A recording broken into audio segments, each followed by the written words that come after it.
When I first set foot in Colombia, I thought I was just passing through, a traveler with a backpack and a plan.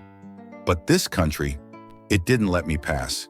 It invited me to pause, observe, and listen. What began as a journey turned into a lesson about respect, presence, and how much we don't know until we let go of what we think we do. Today, I'll share with you 10 taboos in Colombia. Strange, sometimes shocking, always meaningful. These aren't just cultural no-nos.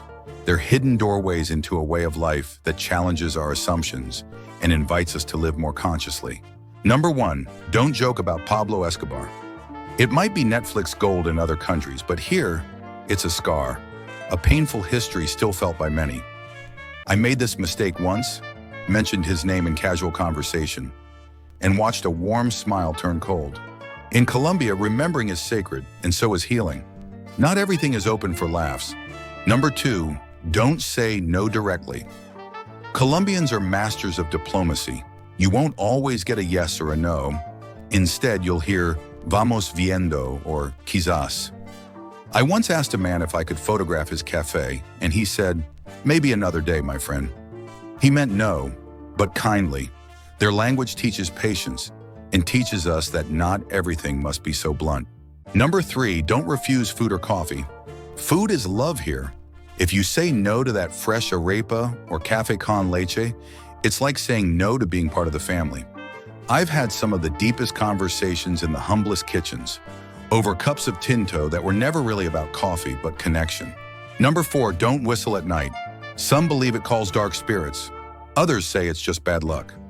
Whether myth or memory, I learned quickly not to disturb the night. Colombia taught me that not everything needs to be explained. Some things are meant to be respected simply because they are sacred to someone. Number 5, don't assume everyone dances. Salsa runs in the veins of many Colombians, yes, but not everyone is on the dance floor. I met a man in Cali who told me, bailar is freedom, but freedom looks different for each of us. Respecting how others express joy or don't is part of traveling mindfully. Number 6, don't underestimate the power of joy. Before coming to Colombia, I thought joy was something reserved for special occasions. Birthdays, holidays, the big moments. But here, joy is the moment. It's a man singing salsa while sweeping the street. It's a grandmother dancing in the kitchen as the soup boils. It's strangers smiling at you, not because they need anything, but because you're alive and standing in front of them. I learned that joy here isn't naive. It's a decision, a quiet rebellion, a daily celebration in the face of everything life has thrown at them. And that changed me. It reminded me that happiness isn't found at the end of a journey. It's in how you take the next step. Number 7, don't mistake warmth for familiarity. Colombians are some of the warmest, kindest people I've ever met. They'll call you mi amor, offer you a seat, share their last cup of coffee. But here's what I learned. That warmth isn't an invitation to skip respect. It's built on it. In Colombia, formality isn't distance. It's dignity. Using usted instead of tú, especially with elders or strangers, shows reverence. I once called an elderly shopkeeper by her first name.